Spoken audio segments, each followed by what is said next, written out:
I, So real quick, Lawrence was asking if there's going to be a replay.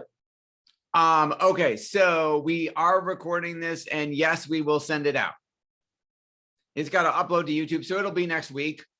Because the recording's got to download and render, and then we got to upload it to YouTube, and I won't have enough hours to pull that off before my son's soccer game. So it'll probably be Monday. So the question that was brought up was, what do I decide first? In this case, she was asking, do I decide my product first or my target market first? And I would tell you, this applies to all of us. If you have a choice, decide your target market first.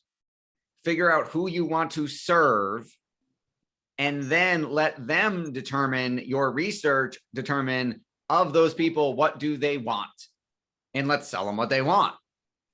So if that's amazing insight, Sid. Just a quick question. So to be honest, I'm in travel business, for example. Okay. But I want to hang out with bankers because I've been a banker for 20 years and I want to serve them. So how do I now create a product for them? Yep, that's a great question. And first of all, you don't look old enough to have done that for work for 20 years. So kudos to your health regimen. All right, so that's a great question. So let's say, I'm sorry, your username still says chill on Zoom. So I'm going to keep calling you chill until you change it. So Chill has a great question. So how does he create an offer for bankers? Well, let me ask you something. Are we selling them the same thing? Is this bring your family to Dubai, or is this totally different? No. Whatever they want. I am ready to change my product. Okay. So Chill is talking about possibly, if I'm paraphrasing correctly, starting another business serving those bankers. Yes. Okay, awesome. So I get asked this question on podcasts all the time when I get interviewed. People are like, if you had to start over and you knew no one and you had $100 on a laptop, what do you do? So the first thing I would do is pick a target market. So in this example, we're going to say bankers. But again, you're going to want to go through the exercise and narrow that down into how old are the bankers? Where do they work? What firm do they bank for? Et cetera, et cetera. And then once I've got that determined, then I want to start doing some research and find out, what do they want? What are they struggling with? What are their problems? And a lot of that is in forums online. So I have been in their shoes, and one of the biggest worry that the banker has after 10 years of work, for example, if they started around, say, 22, 23 or 25 years of age, and they are at 35 right now. So a banker at 35 is worried about his job, that he's going to lose a job. That's the biggest worry. Okay, so then in that case, is there something that we could sell them, create a course, whatever it is, on how to keep your job, or how to make sure you're marketable so that if you lose your job, you have another one waiting for you, or how to manage career turmoil and bank acquisitions when they buy each other out and fire people, kind of stuff. Okay. Okay. All right. So let's dive into direct mail. Now that we got those 5 principles, we want to apply them to direct mail. Did I hit record? I did. Awesome. All right. So first of all, why direct mail? Let's talk about that. Well, number one, you get the chance to show up alone and show up like no one else. Because if I am looking for a chiropractor in Edmonton or wherever, and I Google search chiropractor in Edmonton, Google is going to show me a whole page, if not pages and pages and pages of listings for chiropractors, right? I'm right next to my competition. So there's 2 types of Google slaps. There's the Google slap where they change your AdWord account or your SEO ranking and it doesn't work anymore. The one that I think is much more common is we all get Google slapped every day because people if they search for what we do, they see our competition, they may click to somebody else's website and poof, they may have forgotten they went to ours and now they're gone. So direct mail allows us, I guarantee you that if there's 42, I'm making this number up, Joe, if there are 42 chiropractors in Edmonton, 41 of them are not sending direct mail. And the one who is going to be Dr. Joe in this example. And number 2, it allows you to show up like nobody else. If I am online, and obviously we are huge, we have a whole traffic and conversion division here and do tons of online marketing. But if you click my ad and you go to my website, I show up like a website. Now, there are websites that look better. There are websites that look worse. There are websites that look like they were built 20 years ago, because maybe 15 years ago, because they were and haven't been changed. And there are websites that look amazing. But if I'm a financial advisor and I have a okay website versus phenomenal website, is not going to make, honestly, that huge difference. It's a website. I'm limited to what I can do on the website platform. In direct mail, I can show up and look like nobody else. Now, if you look at if you Google financial advisor in Calgary and look at 10 of their websites, they're going to look pretty similar. You know what? No, I don't know if we have time to do it now, but in direct mail, I can show up like nobody else. Not only is nobody else doing it, but I could send them a giant box full of stuff. I could send them materials that no one else has anything that looks like it, or they aren't sending it in the mail. It also allows us to, as Dan Kennedy says, get rich in the dark. And what that means is, unless my competition is also on my list of my target market, no one else can see what I'm doing. I don't have the risk that someone else is going to copy me. Because if you have a website, a marketing funnel for new patients for personal injury that works, other people can see it. It's public. Sooner or later, other chiropractors will figure this out and copy you. And some of them may spend more money than you. So all of a sudden, your great idea doesn't work as well. But in direct mail, you're not going to mail to other chiropractors. You're mailing to back pain patients. So no chiropractor should see it. So no one else knows what you're doing. And you also have a whole lot less restrictions. Like if you're running, David will tell you, if you're running Facebook ads, or Google ads, the online powers that be are crazy censorship happy right now. Your restrictions, what you can and can't say, change almost on a daily basis. If you own an agency like David does or I do, it drives you crazy. Going, I had an ad that worked 2 days ago and now Facebook banned it. Didn't tell me why. I had like my 5th Facebook account shut down last week. It's really annoying. My own, this is for me, for my college planning practice. I'm like, dude, I swear I complied with your terms of service. I know what they are. Doesn't matter. David did some research and said there are 320 chiropractors in Edmonton. All right. It can be targeted. So we're going to go through some actual examples and build some lists in direct mail. Privacy is dead. You'll be amazed at what you can find on building either consumer list or business list. You want agencies with 1 to 20 people who do X amount of revenue, have X amount of whatever, you can get it. You want CFOs of home healthcare agencies who do 2 million, 10 million a year. I can buy that list. It's inexpensive. Theoretically, the cheapest form of direct mail you could send would be a stamp. You pay for a stamp, an envelope, and a piece of paper. In my ideal world, once you know the list is good, you spend a lot more and you do something much better and you do multiple steps. But theoretically, you could test something for the price of a stamp. And there's no rules. All right, that's not true. The Federal Communications Commission, the FCC, does regulate direct mail. But the odds of you, I'm not a lawyer, I'm not giving you legal advice, but the odds of you getting in trouble with the FCC, I would assume are really low.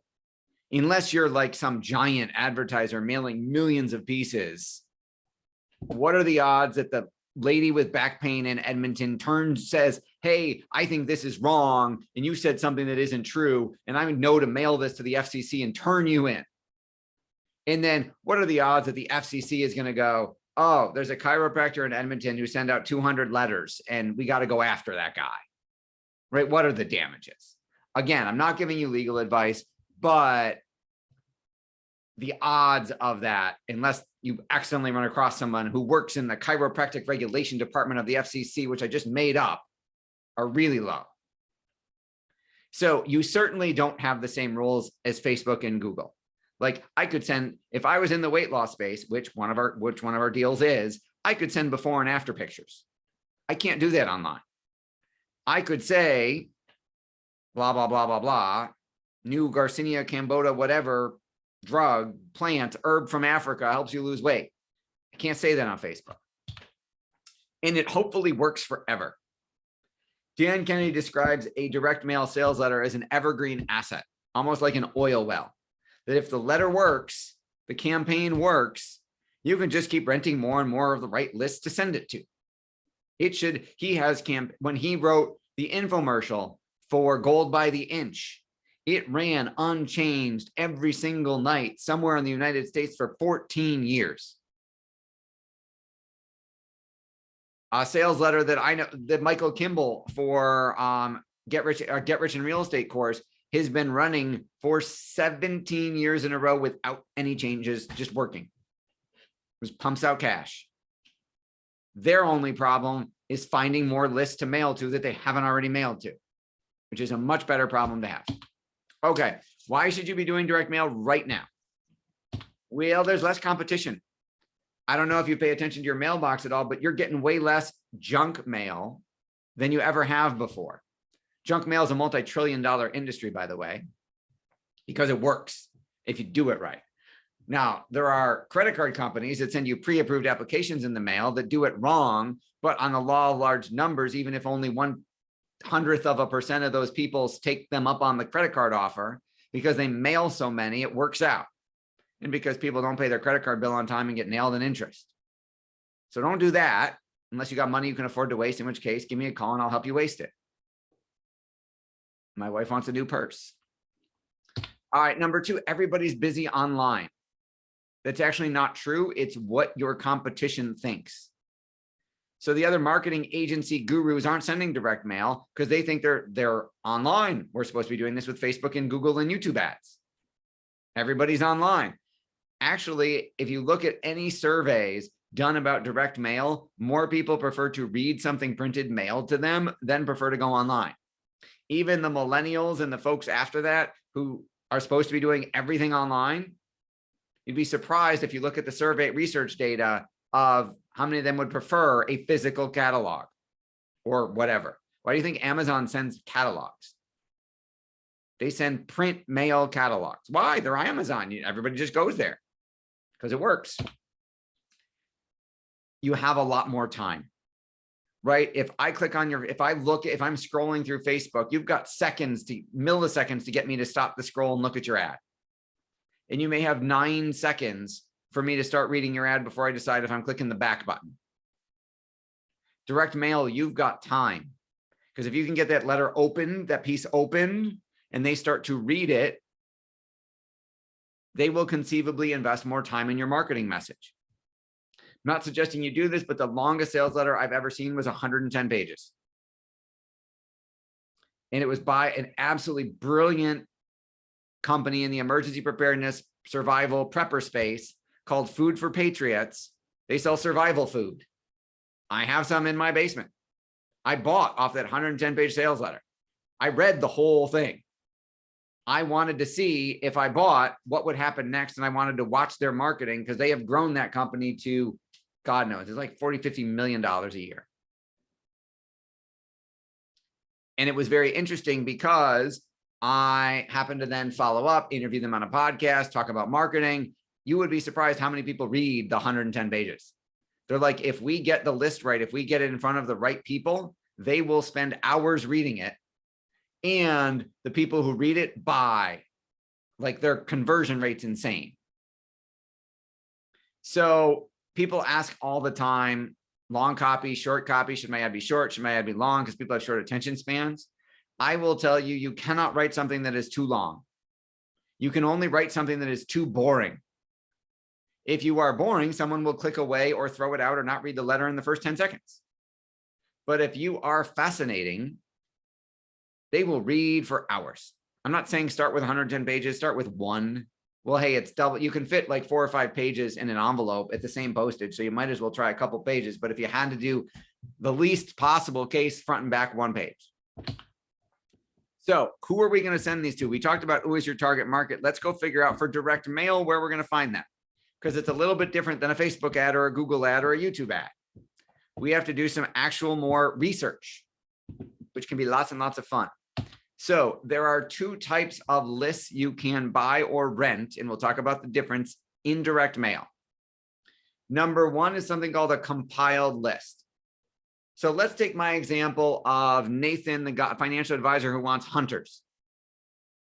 If Nathan is buying a compiled list, he will buy, in this example, Well, he wants people who are Republican. Guess what? In the United States, at least, your voter data is public.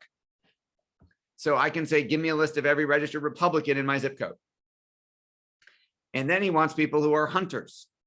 So he needs people who have hunting license, firearm license, all that's public. So he would say, give me everybody who's a registered Republican and everybody who also has firearm permit, license, whatever. I want the people who show up on both lists. Now I know they're a registered Republican with a hunting license. Yes, InfoUSA is now called Data Axle. If you Google InfoUSA, you will find it, but it is, they changed their name. Thank you, David. I was getting there. So that's a compiled list. I compiled my list from publicly available data. It doesn't mean that this Republican hunter is ready to invest anything. It doesn't mean that he's willing to spend any money. It just means I've got two sources of data I combined, I compiled to get a list. So if I go to InfoUSA, which now says Data Axle on it, it looks like this. Registering for an account is free. I'm not an affiliate. I don't make any money to tell you this, but we use them all the time for compiled list. So they use 29 billion records from 100 different sources to aggregate data every single year, blah, blah, blah, blah, blah. I can create an account for free and I can create lists for free. It only costs me any money if I actually buy the list. So they've got all kinds of affluent households, automobile, banking and finance, bankruptcies, whatever. So I'm going to say build a list. I can say, do I want just addresses or do I want phone numbers too? I'm taking both. In my case, I'm doing geographic. I'm pretending I'm a local business, which my financial services firm is. And I say, I want a 20-mile radius around my office. Because in Western New York, 20 miles is like half an hour. We don't have that much traffic. If you're national, you can change this. Obviously, you can play with it. This is just an example. This is for my college planning practice. So I'm going to say I want people 35 to 60 who make over $100,000 a year. If you wanted to do a birthday promotion, you could get people's date, month of their birthday. And then every month I would mail everybody who has a birthday in the next month and give them, here's your birthday coupon to Tanti Chiropractic. In this case, I can see how much money they've got in the bank. InfoUSA has data on $3,000 up to 2.7 million or higher. If you've got lower than $3,000, they don't count you. I can ask how many credit cards they have. I can ask if they're aggressive as an investor. I can ask, let's see, we did money in the bank and I went 280,000 to 2.7 million plus. I can ask if they have kids and if so, how old the kids are. So in this case, again, this is for my college financial services firm. So I want affluent parents who have high school age kids. Technically 13 isn't high school yet, but I'm fudging a little bit to see how close I can get. In the hobbies and interest section, each one of those categories is a drop down with a whole bunch, with a big list. So collectibles, it might have baseball cards, it might have art, it might have a whole bunch of other things. Health, diet, and fitness might have beauty products, it might have workout products, it might have supplements, it might have 27 different choices I can pick from. Pets and animals, I could say dog, I could say cat, I could say, exactly. In this case, it found me 21,187 parents of kids 13 to 17 who make at least 100 grand a year and have at least 280 grand in the bank. Now, I don't have to buy 21,187 leads because I don't want that many. I'm not going to direct mail them all because I couldn't handle the level of response I would get if I did it right. So I can say, in this case, my 21,000 leads cost me $2 grand if I don't want phone numbers, $2,500 if I want phone numbers. So it's almost like 10 cents a pop. So I think I actually bought a couple thousand of this list, which cost me like $200. Now with a compiled list, you physically get the list. They email you an Excel file with everybody's name, address, and whatever data you've bought. And you own that Excel file and you can run direct mail to it or forever. Does that make sense? Nod your head. Awesome. Yeah, I went down to 5,000 leads. It was $775. So a little more than 10 cents a lead because I didn't buy all 21,000. All right. So that's a compiled list. Your next type of list is a response list. And the list, can you sort by profession? Steve says, oh, yes. So in Info USA, I did a consumer list. They have business to business data. So if David wanted the marketing agency list 1 to 20 employees, CEO or owner, he could get that from Info USA. Now I'm going to selfishly tell David not to spend the money because I already have the list he wants. I already built it. It's not perfect because I've got 15,000 agencies on it, but I wanted 1 to 5 million in revenue. So that may or may not be too big for you, depending on what you want, but I'm happy to share. So it has business to business. So if Amanda wanted CFOs of healthcare agencies, I would select that by industry SIC code and she could get it. Info USA would have it. Now, the next type of list is a response list. So compiled, remember, we took publicly available data, pet owner, children, mortgage, net worth, all that stuff that's public. And we use that to compile, put together a list of our target market. Now, a response list is not compiled data. It means they did something. So I'll show you what that means. The place we use for that is Nextmark, which is still called Nextmark. The jokes are free today. So Nextmark is like the Google of mailing lists. So I look for mailing list finder, and then I can enter my keyword. Now I can decide, do I want consumer, business to consumer, or business to business?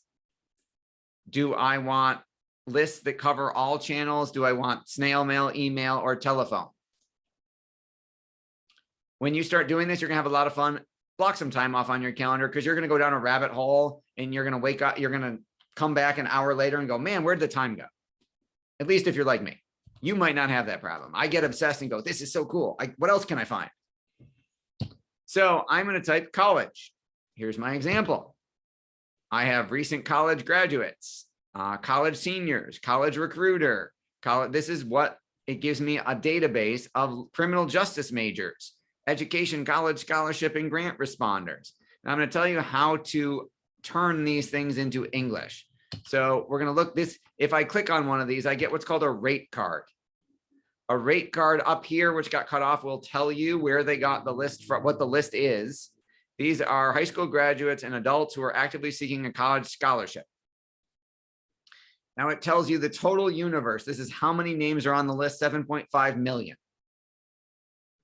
And the cost to rent the list with response lists, they do not hand you an Excel file. You give them your direct mail piece. They tell you what it will cost to mail it. You give them a credit card and they will print stuff, stamp, ship, seal, get it out the door and mail for you. And then when people respond to your offer, they are now on your list and you can do market to them forever. So in this case, the base rate to rent this is $120 per 1,000 names.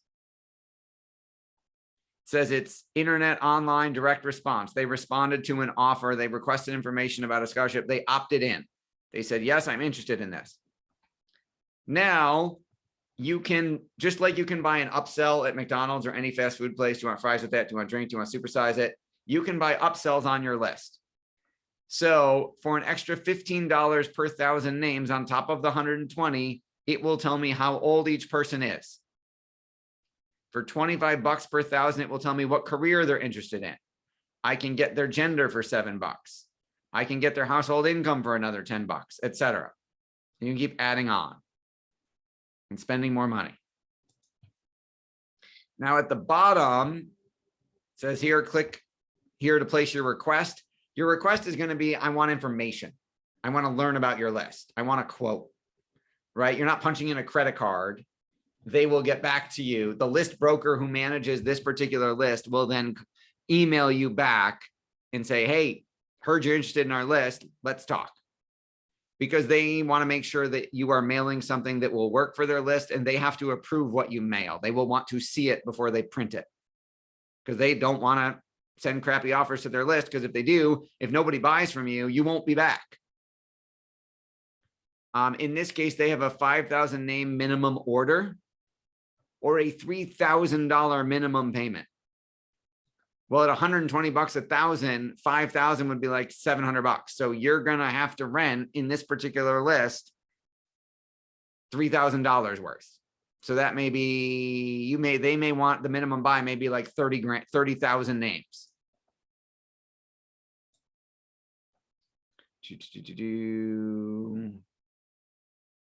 Hang on a second. Now, there are plenty of lists where the minimum's way lower. Most of them, like it's like 500 bucks, plus the cost of printing and postage.